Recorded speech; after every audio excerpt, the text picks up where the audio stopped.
Hello friends, welcome back to my channel. आज class रे हमें डिस्कशन करबा फॉरेस्ट गार्ड और एक्साइज कनेस्टेबल एग्जाम प्रिपरेशन पाई ओडिया ग्रामर रो मोस्ट इंपोर्टेंट टॉपिक पद निर्णय, जो आम पढ़ा विशेष्य विशेषण सर्वनाम क्रिया क्रिया विशेषण यह सब विषय संक्षिप्त भाव में पढ़ा एवं important question exam related important question भी डिस्कशन करवा। आशा करुँच आपर प्रिपेरेसन बहुत भल चली वीडियोटी शेष जाए देखा चेष्टा करेंगे। जदि भल लगे लाइक और सब्सक्राइब करने भूलें ना। आशा करुँच ये वीडियो मध्यम आपर समस्त doubt A to Z clear हो। चलतु विलंबन करी आज क्लास टी आरंभ करवा। प्रथम आम पढ़ा पद निर्णय कौन। तेल पद क्या कहुए ओडिया व्याकरण में पद कहले वाक्यर व्यवहृत होता प्रत्येक विभक्तियुक्त शब्द को पद कहुए। अर्थात जितेबाला एक शब्द वाक्यर व्यवहार कराए सेतेबाला ताहा पद रूप में परिचित होता है। एग्जाम्पल मध्यम आम जाना पद क्या कहुए ना राम गोटे भल पिला। एरा सब गोटे गोटे शब्द। राम हूँ गोटे शब्द, गोटे हूँ गोटे शब्द, भल पिला भी हूँ गोटे शब्द। किंतु जितेबाला यह गोटे वाक्य परिणत है सेटा आम कौन कहले राम गोटे भल पिला। ताले एठी रामटा हूँ जितेबाला शब्दटा वाक्य व्यवहृत है सेटा आम पद कह। जो राम गोटे भल पिला राम हूँ गोटे पद, गोटे हूँ गोटे पद, आ भल पिला हूँ गोटे पद। ताले संक्षिप्त बुझिले आम वाक्य व्यवहृत होता शब्द गुड़ी को आम पद बोली कही था। ओडिया भाषा रे पद गुड़िक मुख्यतः 5 भाग में विभक्त कराई। ये जो गोटे गोटे पद रहा वाक्य से पद गुड़िक 5टा भाग में विभक्त कराई। कौन सब से गुड़िक ना विशेष्य सर्वनाम क्रिया विशेषण आउ क्रिया विशेषण। कौन कौन रहा ना विशेष्य सर्वनाम क्रिया विशेषण आउ क्रिया विशेषण। आम गोटे गोटे हो सबुतक पढ़ा क्या कौन विशेषण क्या कहुए सर्वनाम क्या कहुए क्रिया क्या कहुए विशेषण क्या कहुए क्रिया विशेषण क्या कहुए सब संक्षिप्त बुझा। एबे आमे जानिबा सर्वनाम कौन। ताले सर्वनाम कौन ना वाक्य विशेष पद बा नाम परिवर्ते जो पद व्यवहार करा जाए ताहाको सर्वनाम कह जाए। ताले आमे वाक्य जो पूर्व पढ़िले विशेष क्या कह जाए ताले विशेष पदटा को यूज न करी जो पद यूज करा जाए ता परिवर्ते सेटा आमे सर्वनाम कही था। यार मुख्य उद्देश्य हूँ गोटे नाम को बारंबार उच्चारण करी सुंदर व संक्षिप्त किसी गोटे निर्दिष्ट शब्द को व्यवहार करवा। उदाहरण हूँ कौन ना राम जड़े भल पिला।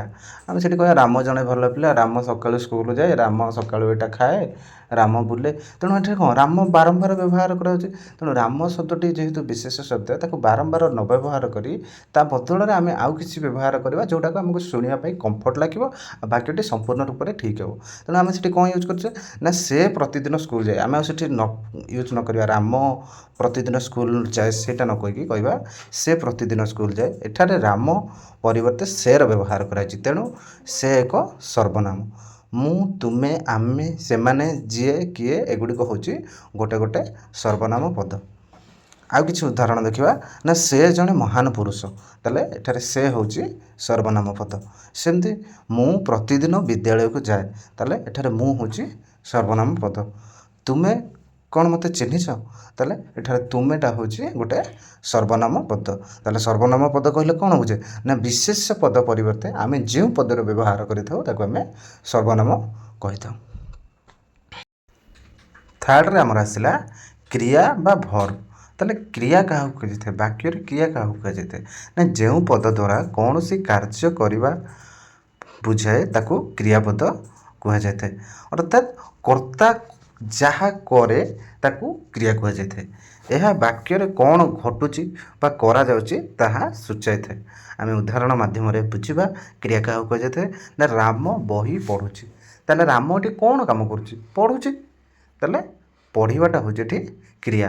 एठारे पढ़ुची हूँ एक क्रियापद।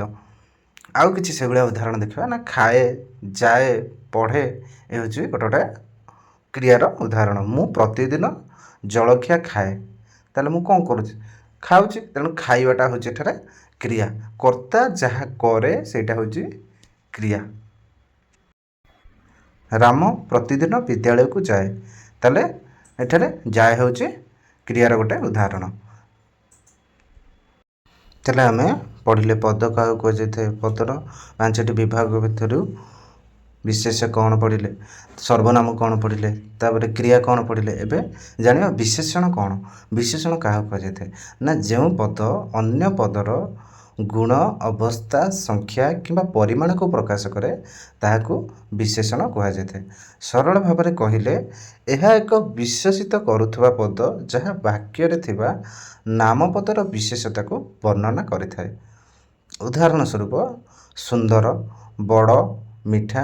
ମାନେ କ'ଣ ବିଶେଷଣ ଏଠି କହିଲେ ଆମେ କ'ଣ ବୁଝିଲେ ନା ଯେଉଁ ପଦଟା ବିଶେଷ୍ୟ, ସର୍ବନାମ ବା କ୍ରିୟା ଏସବୁର ଗୁଣ, ଅବସ୍ଥା, ସଂଖ୍ୟା ବା ପରିମାଣକୁ ଦର୍ଶାଇଥାଏ ତାକୁ ବିଶେଷଣ କୁହାଯାଇଥାଏ। ଉଦାହରଣ ସହ ଦେଖିବା, ପ୍ରାତଃ ସମୟରେ ଚିଲିକାର ଦୃଶ୍ୟ ଅତି ସୁନ୍ଦର। ଏଠାରେ ଚିଲିକା ହେଉଛି କ'ଣ ବିଶେଷ ପଦ, ସୁନ୍ଦର କ'ଣ ହେଲା ନା ଚିଲିକାର ବିଶେଷଣ ପଦ ହେଉଛି ସୁନ୍ଦର। ତାହେଲେ କ'ଣ ସୁନ୍ଦର ହେଉଛି କ'ଣ ଚିଲିକାର ଗୁଣକୁ ଦର୍ଶାଇଲା। ଚିଲିକା ଦେଖିବାକୁ କେମିତି ନା ପ୍ରାତଃ ସମୟରେ ସୁନ୍ଦର। ତାହେଲେ ଏଠି କ'ଣ ଚିଲିକାର ଗୁଣଟା ଯେହେତୁ ଦର୍ଶାଇଲା ସେଥିପାଇଁ ସୁନ୍ଦରଟା ହେଉଛି ବିଶେଷଣ। ସେଇଭଳି ଆଉ କିଛି ଦେଖିବା, ମହାନଦୀ ହେଉଛି ଓଡ଼ିଶାର ବଡ଼ ନଦୀ ଅଟେ। ତାହେଲେ ମହାନଦୀ ଏଠି କ'ଣ, ମହାନଦୀ ହେଉଛି ବିଶେଷ। ତାହେଲେ ମହାନଦୀ ଓଡ଼ିଶାର କ'ଣ ବଡ଼ ନଦୀ। ତାହେଲେ ବଡ଼ ଏଠି କ'ଣ ଗୋଟେ ଅବସ୍ଥାକୁ ବୁଝାଇଲା। ଯେହେତୁ ଏଇଟା ଅବସ୍ଥାକୁ ବୁଝାଇଲା ତେଣୁ ଏଇଟା ହେଉଛି ଗୋଟେ ବିଶେଷଣ। ସେଭଳି ହେଉଛି ରସଗୋଲା ହେଉଛି ଓଡ଼ିଶାର ଲୋକପ୍ରିୟ ମିଠା। ତାହେଲେ ରସଗୋଲା ହେଉଛି କ'ଣ ନା ଓଡ଼ିଶାର ଲୋକପ୍ରିୟ ମିଠା। ଏଠାରେ ମିଠା ହେଉଛି ଗୋଟେ ବିଶେଷଣ ପଦ। କାହିଁକି ନା ମିଠାଟା କ'ଣ ରସଗୋଲାର ଗୋଟେ ଗୁଣକୁ ବୁଝାଇଲା। ଏଠି ଯଦି ହେଇଥାନ୍ତା ରସଗୋଲା ପିତା ହେଉ, ରାଗ ହେଉ, ଯାହା ବି ହେଇଥିଲେ କ'ଣ ରସଗୋଲାର ଗୁଣଟାକୁ ବୁଝାଇଥାନ୍ତା। ତେଣୁ ଯେହେତୁ ଏଇଟା ଗୋଟେ ଗୁଣକୁ ବୁଝାଇଲା ସେଇଟା ହେଉଛି ବିଶେଷଣ। ଏବେ ଆମେ ଜାଣିବା କ୍ରିୟା ବିଶେଷଣ। ତାହେଲେ କ୍ରିୟା ବିଶେଷଣ କ'ଣ ନା ଯେଉଁ ପଦ କ୍ରିୟାର ଗୁଣ, ଅବସ୍ଥା ବା ଶୈଳୀକୁ ବିଶେଷିତ କରେ ତାହାକୁ କ୍ରିୟା ବିଶେଷଣ କୁହାଯାଇଥାଏ। ସାଧାରଣତଃ ଏହି ପଦ ଗୁଡ଼ିକ କ୍ରିୟାଟି କିପରି, କେଉଁଠି ବା କେତେବେଳେ ସଂଘଟିତ ହୋଇଥାଏ ତାହା ସୂଚାଇଥାଏ। ଯେଉଁ ବିଶେଷଣ ପଦ ବାକ୍ୟରେ କ୍ରିୟାପଦକୁ ବିଶେଷିତ କରେ ତାହା କ୍ରିୟା ବିଶେଷଣ ପଦ ଅଟେ। ତାହେଲେ କ୍ରିୟାପଦଟାକୁ ଯିଏ ବିଶେଷିତ କରିବ ତାକୁ ଆମେ କ୍ରିୟା ବିଶେଷଣ କହିବା। କ୍ରିୟା ବିଶେଷଣ ପଦଟି ସାଧାରଣତଃ ସମ୍ପୃକ୍ତ କ୍ରିୟାପଦର ଠିକ୍ ପୂର୍ବରୁ ବସିଥାଏ। ଆମର ଯେଉଁ ବାକ୍ୟରେ ଯେଉଁ କ୍ରିୟାଟି ୟୁଜ୍ କରାଯାଇଥାଏ ତାହେଲେ କ୍ରିୟା ବିଶେଷଣ ପଦଟି ତା'ର ଠିକ୍ ପୂର୍ବରୁ ବ୍ୟବହାର କରାଯାଇଥାଏ। ଉଦାହରଣ ସହକାରେ ଆମେ ବୁଝିବା, ହାତୀ ଧୀରେ ଧୀରେ ଚାଲୁଛି। ତାହେଲେ ଏଠି କ୍ରିୟା କିଏ ନା ଚାଲୁଛି। ତାହେଲେ ଚାଲୁଛି ଯେଉଁ କେମିତି ଚାଲୁଛି ଧୀରେ ଧୀରେ।